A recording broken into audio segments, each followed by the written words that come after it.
So it's great. Today we've got a couple great people to talk to on the podcast with Paul Basagoitia. Here I am. What's up?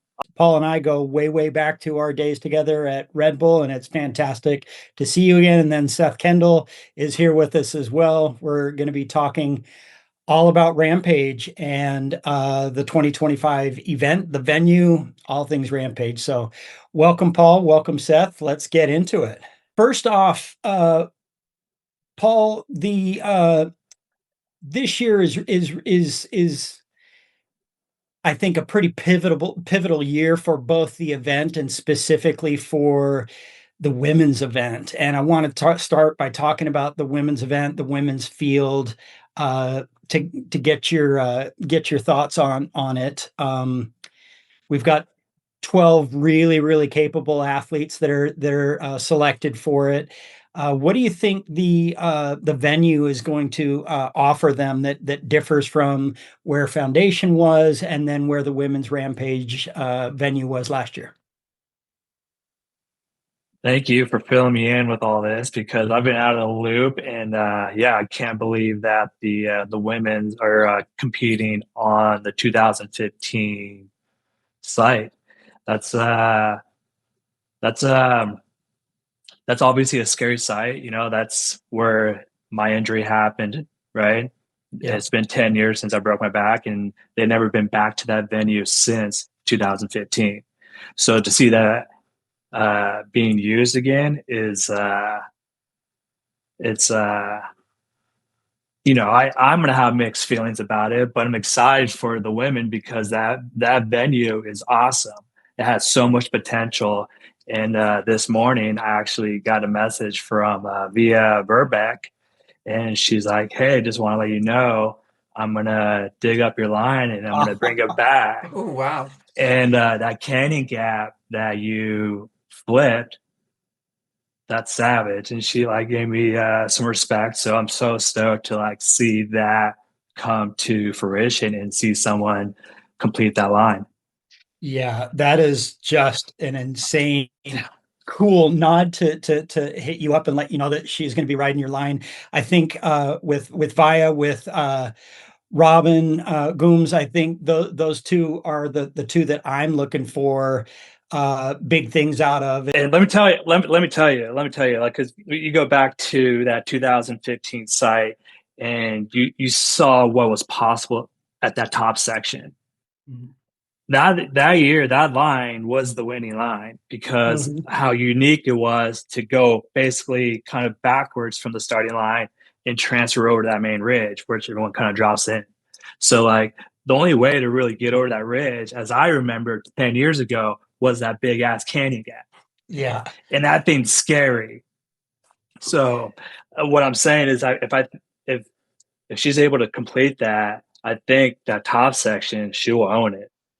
Yeah, absolutely. And that's the wild thing to think about your landing, because you stomped the landing and you went just a little bit offline and got into some softer dirt, right? That's at the very bottom of the course. That was at the finish line. I'm talking up top. That's where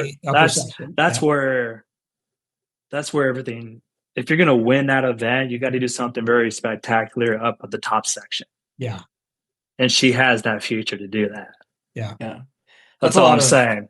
That's some good insight because, ML and I were talking about kind of upper portions of runs today and how often cruising along the ridge lines, and I'm using cruising with huge quotes around it, it's really easy to kind of look at that and be like, man, that doesn't look that risky. But then when you're, up there looking at those runs, or, I was talking about Kong today, and just even that, like it's so gnarly on these ridge line runs. And to have Via taking that to the kind of the next level and, like you said, making that transfer, like that could be huge for her score right there, just on line selection, right? I would think so for sure, because like I said, 10 years ago, that was the top line. I thought that was by far the coolest line up top. So, I mean, things can change. Like who I don't know what it looks like now, 10 years later, right? But I'm assuming it's still the same in some regards as far as how to get to that main ridge line. Yeah, the consequences don't get any less, right? Yeah. Yeah. So, well, what about, it's interesting to me when I look at the roster of women, Seth, there's a couple names that he introduced me to that I was unfamiliar with yet. I think it's exciting to see how that whole roster is going to get all kinds Yeah. of great visibility and exposure. It's wild to me to think that Hannah Bergman's really going to be this will be a rookie run because she didn't, she was invited and injured herself before Rampage last year. When you look at rookies and you look at the roster, is there any added benefit or any disadvantage for being a rookie in terms of they don't know what they don't know, or they can go and send it with a little bit of a more cleaner mind and not be tainted from previous experiences? I don't know. I think it all comes down to the rider, who you are as a person, and how fast you can adapt to terrain. And some people were born in those mountains, right? Like they look great up there, like they understand the brake checking and they can read that stuff very well. And people ride it better than others. I just think, yeah, I think I'm not saying like a rookie can't come in and run Rampage. I think that's totally doable. Like, Yeah. and I wouldn't be surprised if that does happen. Yeah, that's And it's kind of, yeah, I don't know. I feel like now with like a lot of these riders, they have so much access to like tools and water and like the build crew, that a lot of these lines are like very doable in the sense of like it's way more it's more you don't see as many crashes at Rampage now. yeah. It's a lot more calculated. It's a lot more groomed. It's a lot more. It's more. I'm not saying slope style, but it's more like you expect them to get from top to bottom now. As Mhm. of like 10 years ago, you didn't know what that if that was the case or not. Yeah. A little bit more of a methodical approach. And Yeah, did Vaya tell you, is anybody else on her dig team? Are they collaborating with any other riders or any other dig teams to share the line? she did not mention anything else. She just Yeah. wanted to tell me that she's stoked to bring it back to life, and said I was a savage for flipping that canyon. Yeah. Yes. Once a savage, always a savage. Right on. Yeah. Are there any other women on the women's side that you're hyped to see compete this year and see what they've got? Casey Brown. Yeah. Yeah. She rips. She's got good style. I always enjoy watching her ride. Yeah.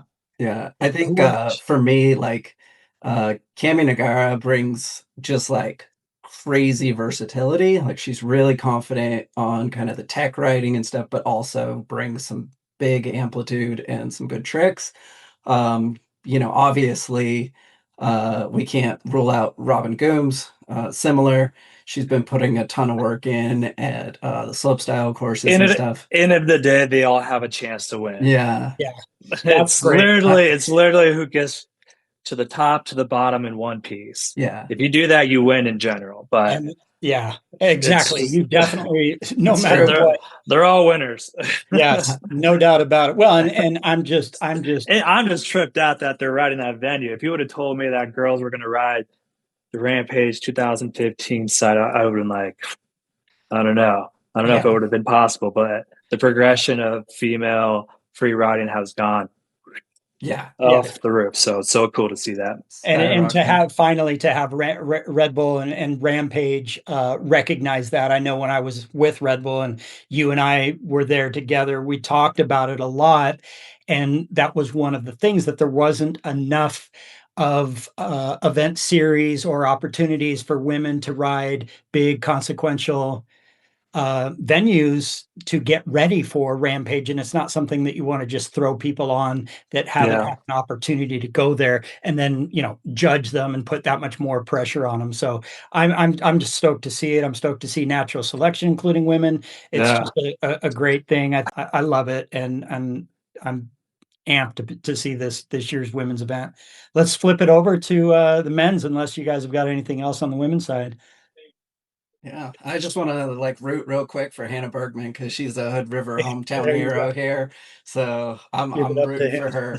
Right on. Yeah, I'm Yeah. rooting for all of them to like Paul said, make it down and get top to bottom clean runs. That'll be great. On the men's side, one of the things that I was looking at and kind of mentioned to Seth before we got on was to talk about there's 25% of the men's roster that are going to be rookies. And going back to that rookie thing, obviously not rookies in riding, but rookies in this is their first Rampage. What went through your mind, and what kind of planning did you go through in your head, Paul, with the very first time you took on Rampage? Was it really about competing, or was it just like, hey, I want to make a clean run and make a good impression? What was your objective? No. Well, my challenge was my background was slope style, right? So I was on a 4-inch travel bike my whole career. It was, for me, I think it was hard to transition into getting used to a downhill bike, right? It rides a lot different than like a slope bike and hardtails. So I think the number one transition issue for me was getting used to a bigger travel bike. Yeah. And knowing what it's capable of doing. Outside of travel, how much longer was the reach and wheelbase? I mean, the weight was another like 20 pounds. Yeah. And then 200 mil travel. It's like downhill bikes are they're not easy bikes to spin and do tech tricks and stuff. So it's cool now to see. I'm a fan that, I know people might hate on this, but I'm kind of stoked to see these slope style athletes kind of bringing in like that bigger travel slopestyle bike into Rampage, because you can do that now. Because like I said, it's a lot more consistent. The jumps are a lot more groomed. They have more equipment to make all these jumps perfect. So I mean, I never thought I would see a flip whip off a drop at Rampage. So yeah, and going to like we were talking about 2023 when Kyle Strait rode a single crown bike, and Kyle Strait is the king of the suicide air, right? And now he's doing whips and single crown tricks and more slope style stuff in his run. I think that it's a testament to the equipment too, though, right, Paul? Yeah, for sure. The prep, but no, you're right. You're absolutely right. In 2015, the equipment couldn't take it, and today they can make a single crown that will be able to take it, and everything else that goes with it. A lot has changed for sure. Yeah. For sure, with the bikes, you're absolutely right. Everything's changed over there. So you think about somebody like Cam Zink, who's been on now, what is it, 4 bikes and 4 Rampages, right? Cam will never be on a single crown bike at Rampage. No, I'm just talking about going from YT to Da Vinci to now Zink bikes. I mean, that is crazy to think that, you got somebody like Semenuk who's been with Trek for a long time. Just interesting that you can still be that competitive and that good adapting to new equipment. It's kind of amazing. For sure. Yeah. They've come a long way, especially e-bikes. Yeah. Isn't that the truth? That's all right. Well, who are some standouts when you look at that men's roster? Who are some standouts that you expect big things from? Because there's a lot of people who are not going to be there this year, and it's really cool to see some first timers and some people who haven't been there for a minute. I think it's hard not to mention Gaziak. I mean, last year he could have arguably have won that event. So I would like to see him. Win that event one of these days. Tom Van Steenbergen, of course, he's always a highlight. Doing that front flip off that drop last year was insanity. Probably the craziest thing that's ever happened on a mountain bike. Yeah. So who knows? Zink's in there. That's crazy. He's an old dog in there. You know, the only athlete in our era to still be in that event since Straight's not competing. He's like the only one to be kind of like from the beginning to now to where it is. Yeah. And he's got some redemption on his shoulder from last year. Obviously, that didn't go the way he wanted it, but he's one of the Formula 100 athletes, so But we hang out with him a bit, and he's feeling pretty good going into it. And I'm stoked to see little Grom, Finley Kirschman. Yeah. Oh, yeah. A lot of that kid's going to turn a lot of heads here soon. Yeah, no doubt. Well, and it's wild to think of the juxtaposition between Finley and somebody like Thomas Janon, who's been in every Rampage, I think, since 2012. Like crazy record of being there every single time. I love that you brought up Van Steenbergen, because that's a big point of controversy between how prepped and some people say over prepped the venue was last year, and then Tom's line that was super consequential, very rugged, very free ride, like in the spirit of, I don't want to say old Rampage, but OG Rampage maybe. And what's your takeaway on that, Paul, in terms of these really wide run-ins and landings and kind of grooming the entire mountain like a slope style course? It doesn't matter. It's all savage. They're all savages up there. Yeah, I don't it doesn't change. It doesn't change the geometry, right? If Semenuk is doing flip whips up top on a bike and then he's ripping down a little ridge line, like it's all they're all savages. I don't even care if it looks like a slopestyle track up there. If you're doing your crazy tech tricks up top and you're making it down that hill, respect to all of them. It's respect to all of them. What about somebody like Carson Storch? Do you think that Carson is he due? It feels like he's been close a few years and had things ready to go and the tricks in his bag and all that to be able to do it. It just hasn't come together for him. I don't know what's your take on Carson. We all really respect his riding. I mean, Rampage is not the easiest event to win.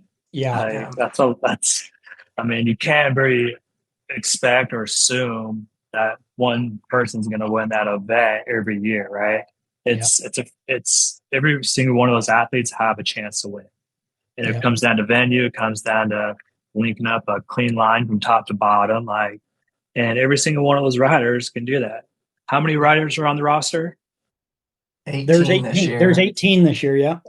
Those are the 18 best mountain bike athletes in the world. They all have a chance to win that event. Yeah, easily, right? Yeah. Yeah. What about the riding style? I look at somebody like Emil Johansson, who I believe in 23 probably could have won had he not gotten messed up. And again, he went offline just a little bit on a kind of a hip jump and landed in some soft dirt on one of the lower jumps and easily could have won that event. No problem. I see him as certainly somebody I would put a little bit of money on if I was betting this year. It's not a bad bet. Yeah. Would not be a bad bet. Coming off of, he won Joyride this year, right? Emil did, yeah. Yeah. So, I mean, coming off of that and a super successful season. But it doesn't matter. You can't say because he won Crankworks, he has a good chance he's going to win Rampage. No, there's only been 3 athletes to do that. Yeah. Actually, do you know who they are? I'm trying to figure that out. Please tell us, Paul. Well, Zinks won, Summit won, Reeder, and Laconaghy. Oh, Andreu. Yep. Wow. That was a minute ago for Andreu. That's great. What about somebody? The goats. Yeah, the goats, no doubt. So you talk about somebody like Emil, who I think is a little bit more of a finesse rider. And then you look at, I don't know if you've ridden with Aiden Parrish, who he won the Zinc Invitational this year. He's a much more powerful and aggressive rider, I would say, as opposed to finesse. I don't know if you agree with that.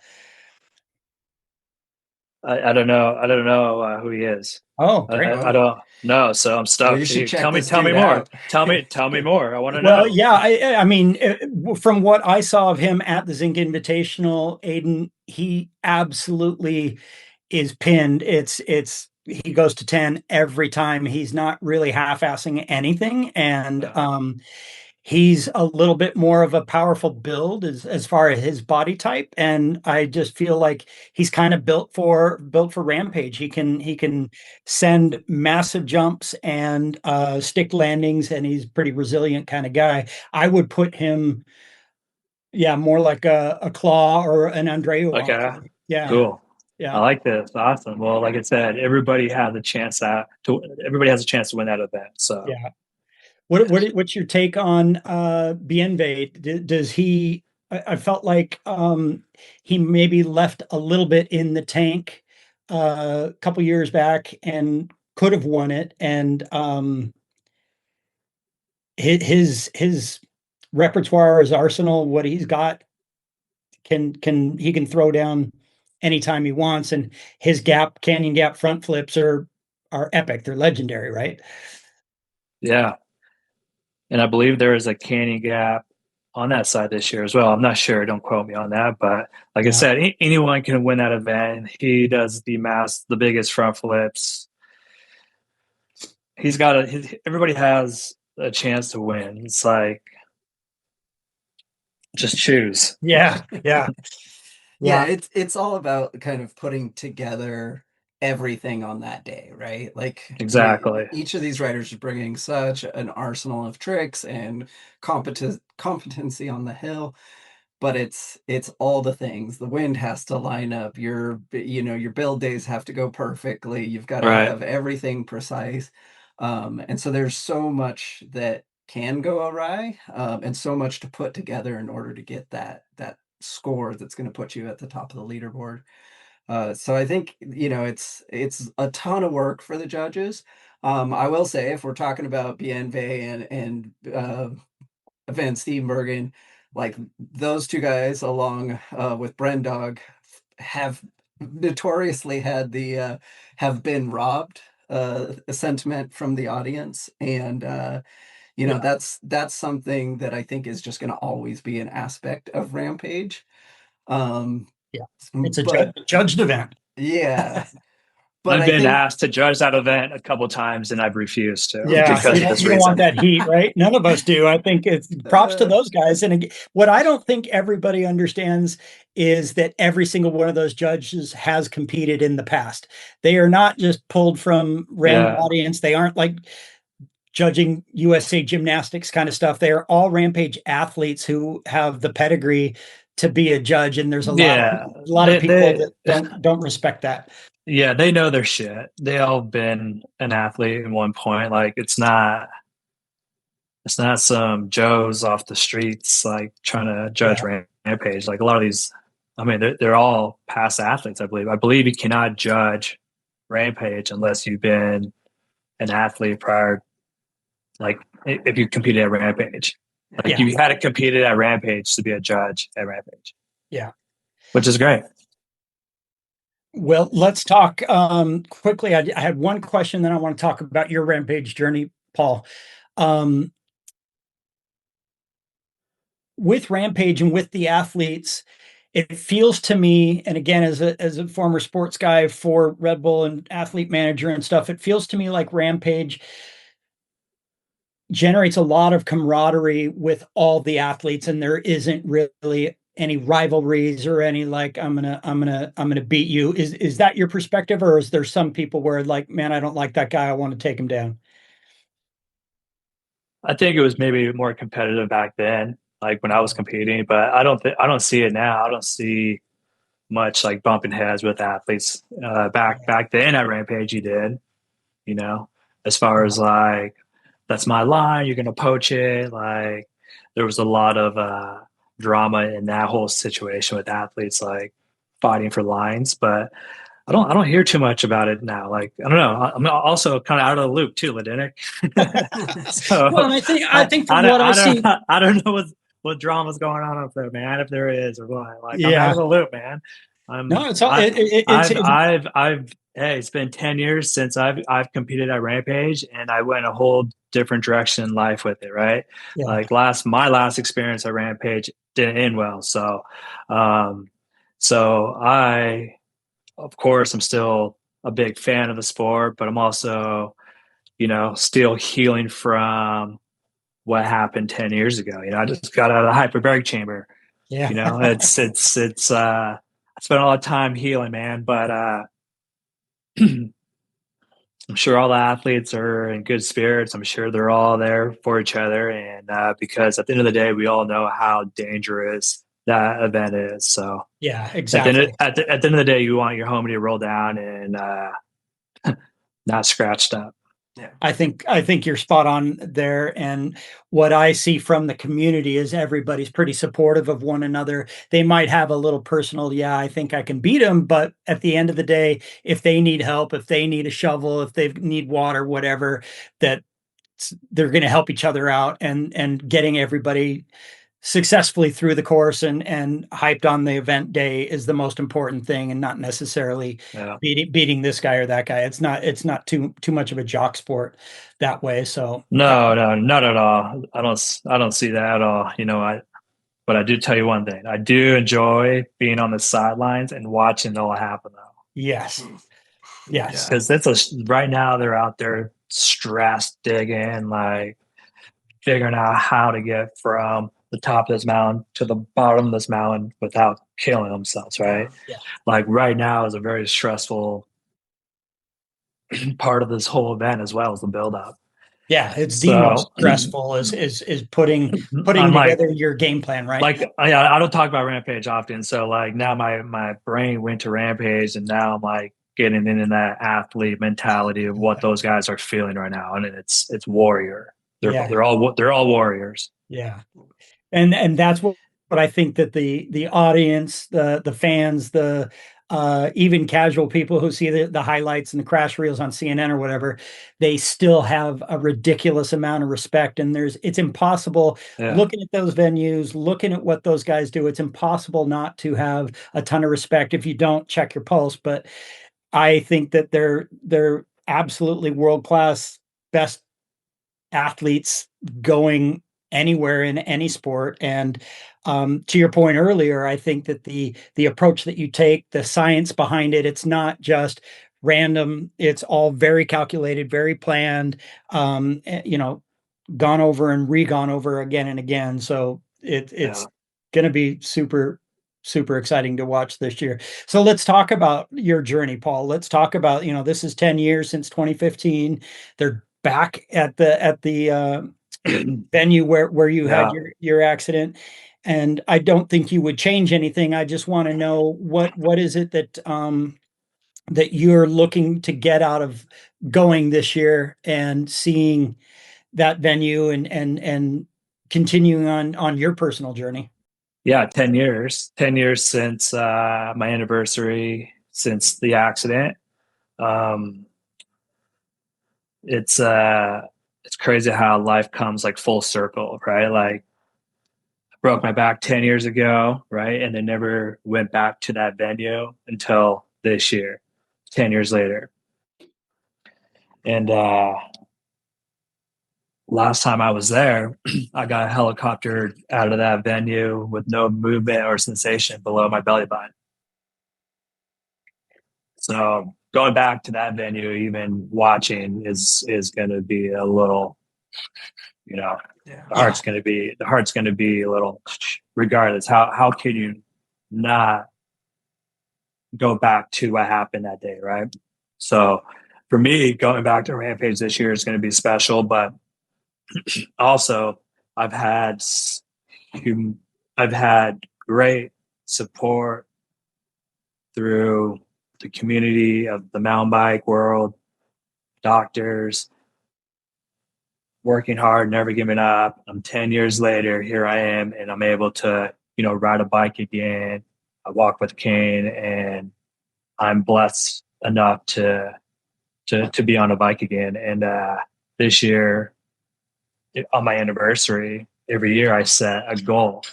Year 7, it was I wanted to jump rope 7 times. Year 8, I wanted to complete a half marathon. Year 9, I wanted to complete my first hike. And for the 10-year anniversary this year, I want to go and ride my bike from a Ridgeline top to bottom That's sick. because I haven't done that in 10 years. So that's the goal this year. I don't even know if I even like answer your question, but my brain just went there because it's going to be a special moment. It's going to be rad. It's very humbling to be where I'm at today, and it all comes full circle. Yeah. Absolutely. Yeah. Yeah. Well, and I think, Paul, you talked about the mental side of it and then the physical side of it. It's something that is going to be such an inspiration. I know I speak for a lot of people, but for Yeah. me personally, you've been such an inspiration to me. You've inspired so many people through your documentary that have never even known you, that see any one of us, and it gives them hope, it gives them promise, and I think that Yeah. that's something that is a universal thing that is just I want to say thank you on behalf of everybody for inspiring us Yeah. and continuing to inspire and to face your challenges, right? Like it's not easy, going back 10 No. years to the place where it went down, No. and you're facing it head on. I love that you're Yeah. doing that, and just want to express our appreciation for you doing that too. Appreciate you, Ladinic. Thank you. Yeah. Thank you. I actually think like from that documentary, the line that probably hit me the hardest is where you were talking about how prior to all this, that if you thought about being paralyzed, that you would just end your life.